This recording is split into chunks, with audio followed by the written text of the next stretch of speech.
শ্ৰীৰাচক নমস্কাৰ লিগাৰং মই তলনি আৰু সকলোকে মোৰ চেনেল টিনাইলৈ ৱেলকাম জনাইছোঁ। আজি আমি কাতি বিহু কেনেকৈ পালন কৰোঁ সেইটো সকলোৰ আগত শ্বেয়াৰ কৰিব ওলাইছোঁ। তো আহক আমি ভিডিঅ'টো চাই লওঁ।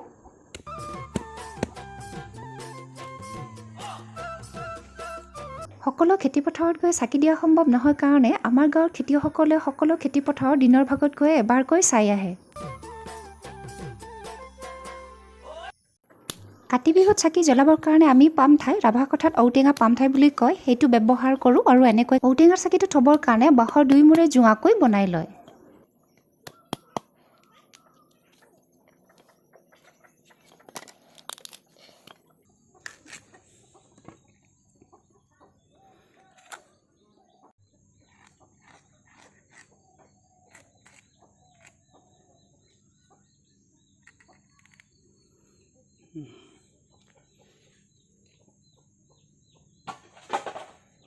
কিমান ঠাইত চাকি জ্বলাব সেই হিচাপে চাকি আৰু বাঁহৰ সঁজুলি সাজু কৰি লৈ লয়। আমাৰ ঘৰত কাতি বিহুৰ দিনা চক অৰ্থাৎ মদ খাওঁ আৰু তাৰ বাবে এনেকৈ সাজু কৰি লৈ লওঁ। সাধাৰণতে খেতিপথাৰৰ চাকি জ্বলোৱাৰ কামটো পুৰুষসকলে কৰে। চাকি জ্বলাবৰ কাৰণে আমাৰ গাঁৱৰ খেতিয়কসকলে কিছুমানে ঘৰত গা ধুই যায় আৰু আন কিছুমানে পথাৰৰ ওচৰত থকা দ, খাল বা বিলত গা ধুই লৈ লয়।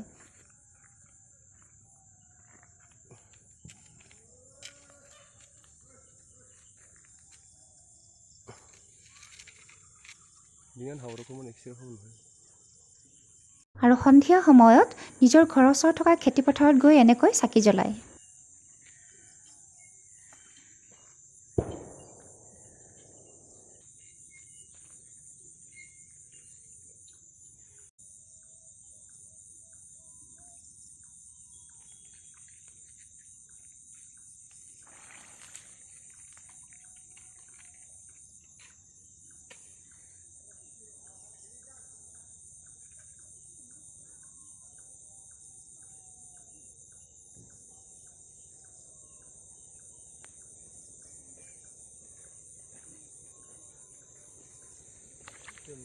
Bor, bor, bor, bor, bor.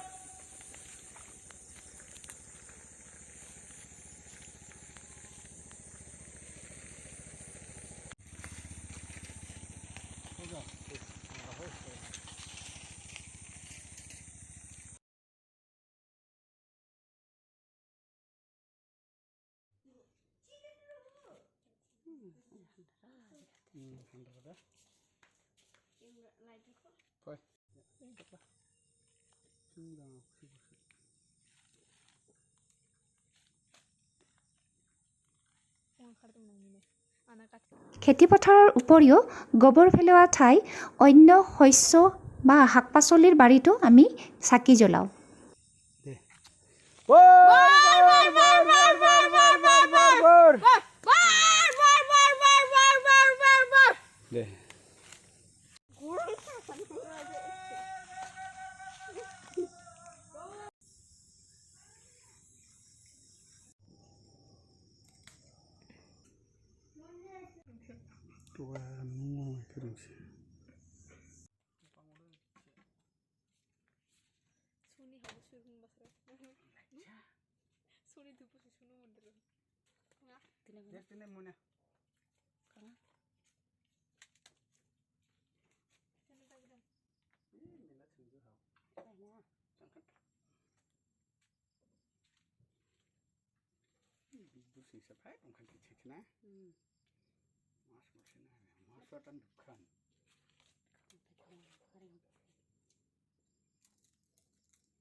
আৰু সকলোৰে শেষত গোহালি ঘৰৰ মধ্যভাগত থকা খুঁটাত এগছি বাঁহৰ চাকি জ্বলাই এনেকৈ কাতি বিহু সমাপন কৰোঁ।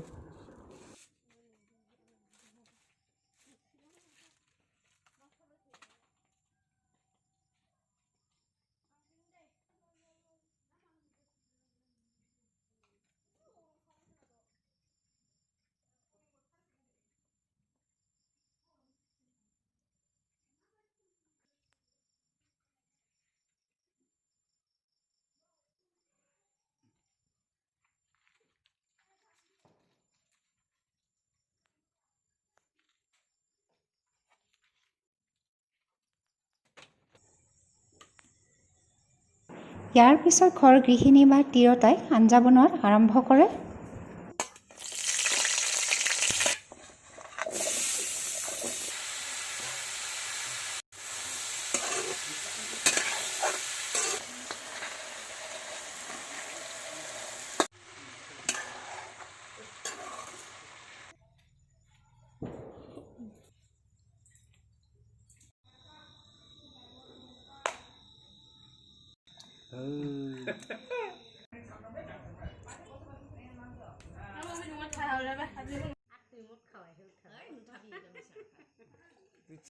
আৰু এনেকৈ ঘৰৰ ওচৰৰ বা চুবুৰীয়া দুই ঘৰ মাতি কাতি বিহুৰ নামত চক বা মদ খায়।